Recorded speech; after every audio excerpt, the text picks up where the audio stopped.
ओम नमः भगवते वासुदेवाय नमः। हरे कृष्णा। बोलियो श्री लक्ष्मीपति नारायण भगवान की जय। श्री तुलसी शालिग्राम भगवान की जय। ओम नमः शिवाय। प्रिय भक्तगणों, आज वैशाख माह के शुक्ल पक्ष की एकादशी है, जिससे मोहिनी एकादशी या 11 के नाम से भी जाना जाता है। आज के ही दिन भगवान विष्णु ने देवताओं को असुरों से मुक्ति दिलाने के लिए मोहिनी अवतार लिया था। इसीलिए इस एकादशी को मोहिनी एकादशी कहते हैं। इस भगवान विष्णु के मोहिनी रूप की पूजा की जाती है। आज इस मोहिनी एकादशी व्रत को करने से एवं सुनने मात्र से ही 1000 गोदान का पुण्य फल मिलता है। यह एकादशी मोह माया के बंधन से मुक्ति दिलाती है। इस व्रत को करने से परिवार में सुख शक्ति समृद्धि आती है, सारे पापों का नाश होता है। आज मैं सुना रही हूँ आपको मोहिनी एकादशी की संपूर्ण व्रत कथा। महाराज युधिष्ठिर ने भगवान श्री कृष्ण से पूछा, हे जनार्दन, वैशाख मास के शुक्ल पक्ष में आने वाली एकादशी का क्या नाम है और इसके पालन से क्या पुण्य प्राप्त होता है। भगवान श्री कृष्ण ने कहा, हे धर्मपुत्र, जो कथा वशिष्ठ मुनि ने प्रभु रामचंद्र जी को सुनाई थी, मैं वही कथा आपको सुनाता हूँ।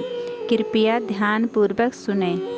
पूर्व काल में प्रभु रामचंद्र वशिष्ठ मुनि से पूछने लगे, हे ऋषिवर, सीता के विरह में मैं अत्यंत निराश हूँ। कृपया आप मुझे कोई ऐसा व्रत बताइए जिसके प्रभाव से समस्त पापों व दुखों से मुक्ति प्राप्त हो सके।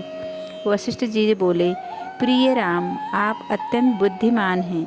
आपका पवित्र नाम समस्त प्राणियों के दुखों का नाश करता है, उनका जीवन मंगलमय बनाता है। फिर भी आपके द्वारा जीवों के उद्धार हेतु पूछा गया यह प्रश्न अत्यंत प्रश्नीय है।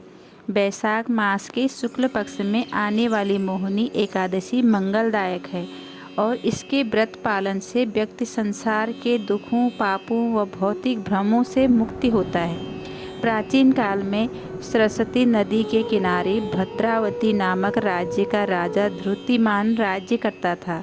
वह सहिष्णु और सत्यवादी थी। उसी राज्य में धनपाल नामक एक पुण्यवान वैष्णव था। उसने राज्य में अनेक धर्मशालाएं, अस्पताल, पाठशाला, बाजार व भगवान विष्णु के मंदिरों की स्थापना की। इस प्रकार जन कल्याण के कार्यों में धन लगाने के कारण उसने अपना नाम सार्थक कर दिया था। उस दयामयी और सबका हित करने वाले वैष्णव के 5 पुत्र थे। उनके नाम समान, धृतिमन, मेधावी, सुकृति और धृष्ट बुद्धि थे। दुर्भाग्यवश उसका पुत्र धृष्ट बुद्धि बहुत पापी और दुराचारी था। वह दुष्ट व्यक्तियों, व्याभिचारी स्त्रियों का संग करता था। निष्पाप पशु की हत्या, मांस, मदिरापान उसके पाप पुण्य कृत्यों में सम्मिलित था। वह किसी देवता, ब्राह्मण, बुजुर्ग, अतिथि को सम्मान नहीं देता था। इस प्रकार वह अपने पिता की संपत्ति का अंधाधुंध व्यय करता था। एक बार धनपाल ने देखा कि वह मार्ग में वेश्या के कंधे पर हाथ रखे जा रहा था।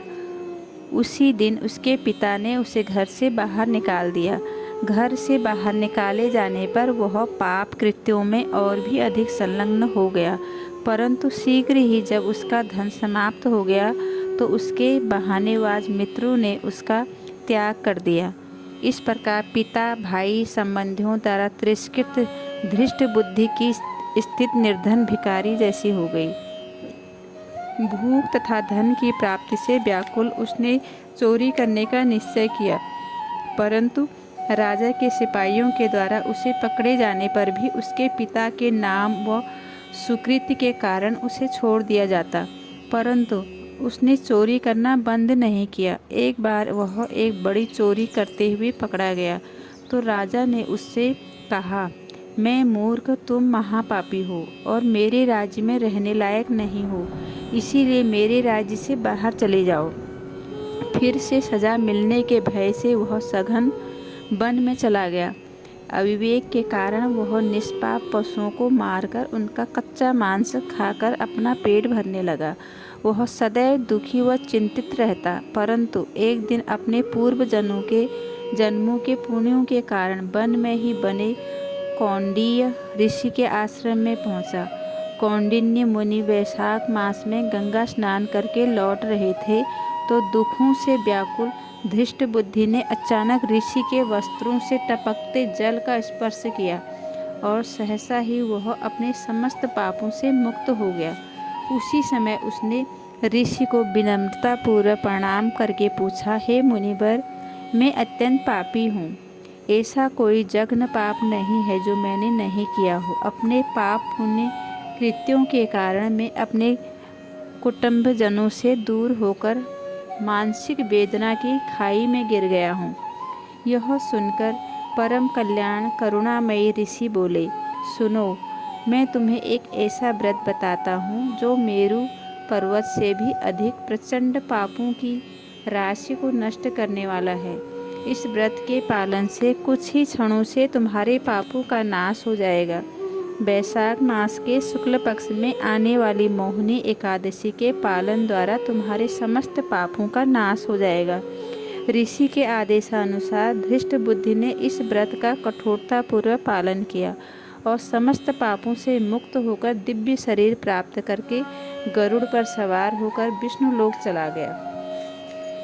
हे राम, मोहिनी एकादशी के व्रत के पालन से भौतिक अस्तित्व के प्रति अंधकारपूर्ण भ्रामक आसक्ति दूर होती है। इस प्रकार भगवान श्री कृष्ण ने समापन करते हुए कहा, मेरे श्रद्धालु भक्तों द्वारा इस व्रत पालन से प्राप्त पुण्यों के छठे भाग की बराबरी कोई तीर्थ स्नान का पुण्य नहीं कर सकता। जो व्यक्ति इस व्रत की महिमा का श्रवण करता है उसे 1000 गौओं के दान करने का पुण्य प्राप्त होता है। ओम नमः भगवते वासुदेवाय। जय श्रीमन्नारायण।